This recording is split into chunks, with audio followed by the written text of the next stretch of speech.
Welcome back to Connecting the Dots, a series of monthly conversations with Michael Dominguez, President and CEO of Associated Luxury Hotels International.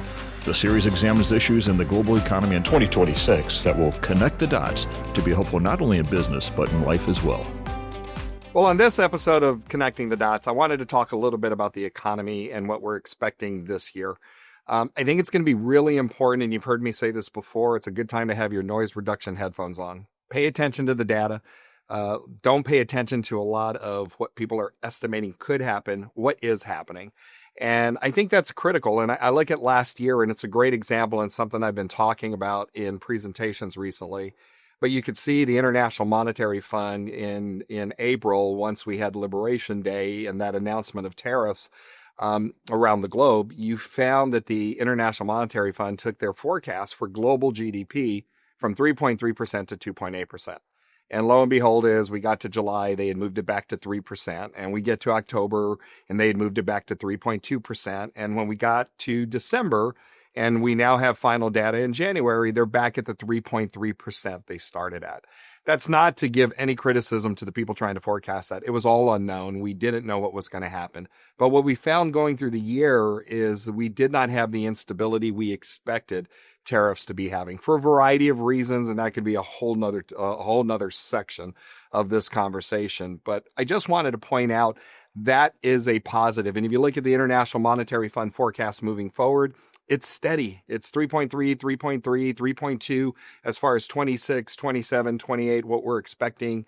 You look at the United States, nice and steady at about 2.5. Those are all the forecasts. And around the globe, it's the same steadiness. So I guess that's the message that we're expecting from an economic perspective is steady. We didn't have steady. So this is going to be something that's positive. And again, it doesn't quite feel that way, but that's a real positive number. And if you look at what's going on here in the United States, the same thing is that we started down in GDP in Q1. Q2, we grew to 3.8%. Q3 was just revised to 4.4% growth. And the Atlanta Fed, in its last estimation, was expecting Q4 to be at 5.4%, but it'll be somewhere over 5 in their anticipation. That is a economy here in the United States. It's on fire realistically. And again, it doesn't feel that way. It doesn't mean we don't have headwinds. Doesn't mean we don't have challenges. It just means there's a lot of good behind it. And that's stability. And then you add to that the big, beautiful bill that was passed. And I always say, I didn't call it beautiful. That's the actual name of the bill. But the big, beautiful bill that was passed last year is now going into effect. And one of the biggest impacts is there's going to be about $45 billion in extra tax refunds that are going back to U.S. citizens. That's a real positive because that will be a stimulus in the economy. What we've always seen is most of that gets spent, or a large majority of it gets spent. So that is a stimulus. And then Oxford Economics took a look at that bill, and they've actually scored the bill as a 1% GDP head start for the year. That's, again, all positive news. I think we're also in a very interesting time frame that you keep hearing about low hiring, low firing environments. And it's going to be an interesting environment. And there's a lot of noise in the numbers. So I think it's going to take everybody's patience and to be deliberate and understanding what is happening as we kind of remake our economy and a global trade system. Some of what's going on in the U.S. with net migration or net immigration actually has an impact in those numbers and how we read them. And we just don't know how that all washes out yet. So I think it's really important to take all of that with a little bit of a grain of salt. Two other good points that I see that are exciting is one, rents are falling dramatically in the United States. And it's a drastic fall in a very short time frame. But what we have seen, and this came from Bank of America, the Bank of American Institute, and their latest readings, and this one was in October.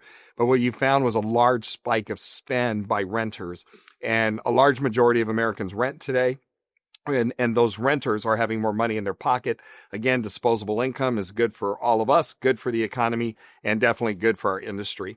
And lastly, I will remind you that when you see January data and first quarter data, we're going to have a lot of noise in the data, and we're going to have to keep that in mind. We've just had two major storms at the time of this filming here in February. And it was actually January, February that we had the storms, but the impact was dramatic. And that's going to have major impact to airline readings and report outs, some hotel report outs, because there was impact. We canceled 15,000 flights with the first storm that impacted almost 60% of the United States. And those 15,000 flights, you're talking about flight cancellations that were on par with COVID.